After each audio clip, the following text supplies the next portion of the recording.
Hello friend, দেখো এই ফলটা তোমরা চিনতে পারো। এটা আমাদের বাজারে কিন্তু অনেক দাম। এটাকে বলে কোয়াশ ফল, কে কে চেনো জানি না। আর এইখানে কিন্তু এইগুলো জঙ্গলেই হয়ে থাকে, প্রচুর পরিমাণের ফল। কিন্তু এগুলো কেউ এখানে তেমন মনে হয় না খায়, আর বাজারেও মনে হয় না যে বিক্রি হয়। তো আমাদের বাজারে তো প্রচুর দাম। দেখো এখানে সব জায়গাতে শুধু এই কোয়াশ গাছ, দেখালে হবে নিচে যত পড়ে আছে। দেখতে পাচ্ছ এখানে শুধু এই কোয়াশ দেখো গাছই। নিচে পড়ে আর আছে। দেখো নিচে তো পড়ে আছে সারা জায়গা দিয়ে কোয়াশ। আমি খেয়েছি, পেঁপের মতোই এটা স্বাদ। তোমরা খেয়েছো কিনা জানি না। দেখো কত বড় একটা পড়ে আছে। সব জায়গাতে এরকম কোয়াশ পড়ে আছে গাছের নিচ দিয়ে। আর এই সারা জঙ্গল দিয়ে তো এই কোয়াশের গাছ এমনিই হয়ে থাকে। এগুলো এগুলো কেউ আর চাষ করে না, কিন্তু এই জায়গাতে মানুষ খুবই কম খায়। আমরা প্রচুর খাই, কিন্তু দামটাও প্রচুর। এখানে এই সবই এই ফল, কোয়াশ ফল, এখানে এই ফলগুলো পাহাড়েই হয়ে থাকে।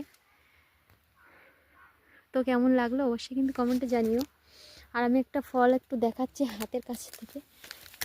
দেখো একটা পড়ে আছে বড়, কিন্তু পেঁপের মতো। আমি একটু ধরে দেখানোর চেষ্টা করছি।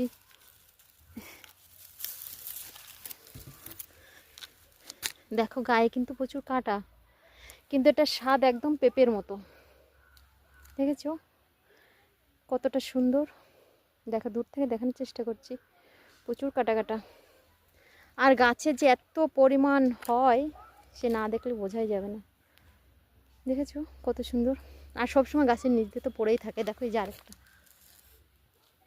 ভিডিও তো লম্বা করতে নেই, ছোট করতে।